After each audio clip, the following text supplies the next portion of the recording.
अगर कांग्रेस वहां से नहीं लड़ती तो शायद वहां पर जो है दूसरा उम्मीदवार कामयाब हो जाता था। तो आप लोगों को सोचना है, आप लोगों को गौर करना है कि सिर्फ मजलिस इत्तेहादुल मुस्लिमीन के ऊपर इल्जाम लगाने से क्या फायदा। 100 साल से ज्यादा पुरानी कांग्रेस पार्टी जहां पर नाकाम हो रही है, उसकी नाकामियों को हमारे ऊपर डाल रही है। कांग्रेस पार्टी आजादी से पहले जो बनी थी पार्टी, आज उनका ये हाल हो गया। उत्तर प्रदेश के अंदर सिर्फ 2 वोट पर सिमट कर रह गए। आज उनको अपनी कमजोरियां, अपनी खामियों को जो है दूसरों के ऊपर डालना चाह रहे हैं।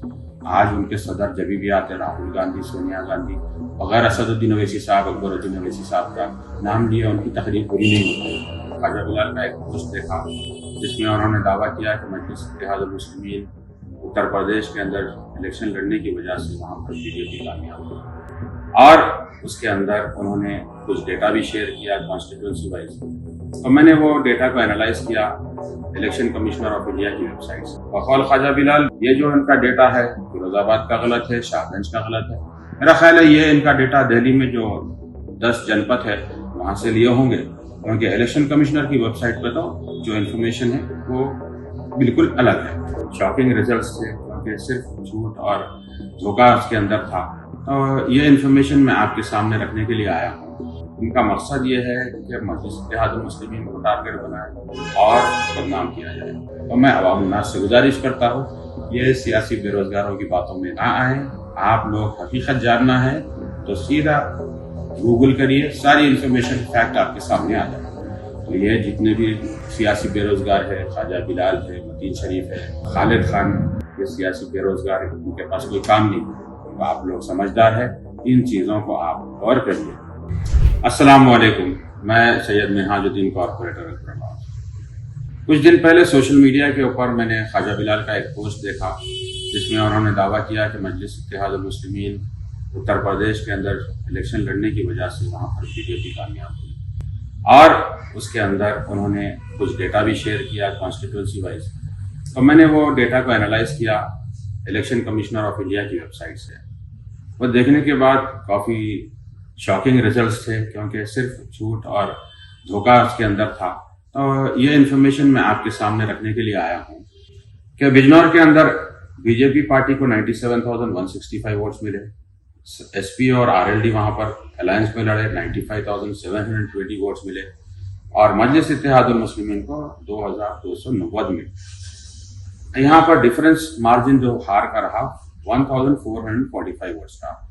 और इसके अंदर बीएसपी को 51,811 वोट्स, और वहां पर आम आदमी पार्टी भी कॉन्टेस्ट करी, इंडिपेंडेंट कैंडिडेट्स भी कॉन्टेस्ट करे, उसका कोई जिक्र नहीं है।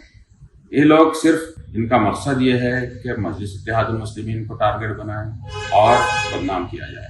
आप देखिए, असेंबली कॉन्स्टिट्यूंसी कुर्सी के अंदर बीजेपी को 1,18,614 वोट्स मिले, एसपी को 1,18,094 वोट्स मिले, जबकि मजलिस इत्तेहादुल मुस्लिमीन को 8,541 वोट्स मिले। यहाँ पर भी जो डिफरेंस रहा हार का, ये सिर्फ 520 वोट से हार हुई, जबकि यहाँ पर कांग्रेस पार्टी को 2,797 वोट्स मिले। अगर कांग्रेस वहां से नहीं लड़ती तो शायद वहां पर जो है दूसरा उम्मीदवार कामयाब हो जाता था। और नागपुर असेंबली कॉन्स्टिट्यूएंसी के अंदर बीजेपी को मिले 1,03,771 वोट्स, एसपी को मिले 1,03,616 वोट्स, और मजलिस को मिले 3,593 वोट्स। यहाँ पर भी डिफरेंस रहा 155 वोट्स का। और कांग्रेस को यहाँ पर जो है 1,353 वोट्स मिले। तो आप लोगों को सोचना है, आप लोगों को गौर करना है कि सिर्फ मजलिस इत्तेहादुल मुस्लिमीन के ऊपर इल्जाम लगाने से क्या फायदा। 100 साल से ज्यादा पुरानी कांग्रेस पार्टी जहां पर नाकाम हो रही है, उसकी नाकामियों को हमारे ऊपर डाल रहे हैं। चलिए आगे बढ़कर सुल्तानपुर का जो रिजल्ट है वो भी देखेंगे। बीजेपी को मिले 92,245 वोट्स, एसपी को मिले 90,857 वोट्स, एमआईएम को मिले 5,251 वोट्स। यहाँ पर जो डिफरेंस रहा 1,388 का, और कांग्रेस को मिले 2,645 वोट्स। तो ये लोग इसका जिक्र क्यों नहीं कर रहे। औरिया के अंदर जो डिफरेंस रहा 2011 वोट से जो है बीजेपी को कामयाबी मिली। बीजेपी को मिले 93,438 वोट्स, एसपी को मिले 91,427 वोट्स, एमआईएम को मिले 2,190 वोट्स, और कांग्रेस को मिले 2,690 वोट्स। तो यहाँ पर जो डिफरेंस 2011 वोट का था, इसका भी चेहरा जो है कांग्रेस के सर जाता। 400 सीट पे लड़े और कामयाब सिर्फ 2 सीट पर हुए। और ये शाहगंज का तो बिल्कुल शॉकिंग रिजल्ट है। बकौल ख्वाजा बिलाल बीजेपी को 76,035 वोट्स मिले हैं, जबकि हकीकत यह है कि वहां पर जो जिस उम्मीदवार को कामयाबी मिली वो निर्बल इंडिया शोषित हमारा आप दल का उम्मीदवार था, जिसको 87,233 वोट्स मिले। समाजवादी को 86,514 वोट्स मिले। तो ये जो डेटा है बिल्कुल गलत है। इसी तरीके से फिरोजाबाद के अंदर बीजेपी को 84,225 वोट्स मिले बकौल ख्वाजा बिलाल, जबकि हकीकत जो इलेक्शन कमिश्नर ऑफ इंडिया की वेबसाइट पे है 1,12,509 वोट्स। एसपी को मिले 79,554 वोट्स और बीएसपी को मिले 37,643 वोट्स। कांग्रेस को 1144, मजलिस को 18,800। तो डिफरेंस यहाँ तो काफी रहा। 32,955 वोट से जो है बीजेपी को कामयाबी मिली, जबकि ये जो इनका डेटा है फिरोजाबाद का गलत है, शाहगंज का गलत है। मेरा ख्याल है ये इनका डेटा दिल्ली में जो 10 जनपद है वहां से लिए होंगे, क्योंकि इलेक्शन कमिश्नर की वेबसाइट पर तो जो इन्फॉर्मेशन है वो बिल्कुल अलग है। तो आज मैं इनसे सवाल करता हूँ, ये सियासी बेरोजगारों का काम ही है सुबह उठते मजलिस इत्तेहादुल मुस्लिमीन के ऊपर तनकीद करना, कायदीन को टारगेट बनाना, जबकि ये झूठ और बेबुनियाद इल्जामात लगा रहे हैं। मैं आवाम से गुजारिश करता हूँ कि आप लोग इनके बातों में ना आए। इनका मकसद ये है कि मजलिस को बदनाम किया जाए। ये अपने आखाओं को खुश करने के लिए काम कर रहे हैं। और मैं कांग्रेस पार्टी से ये सवाल करता हूँ, 400 सीटों पर कांग्रेस ने इलेक्शन लड़ा यूपी के अंदर, जिसमें उनको कामयाबी मिली सिर्फ 2 सीट पर। ये इसकी क्या वजह रही?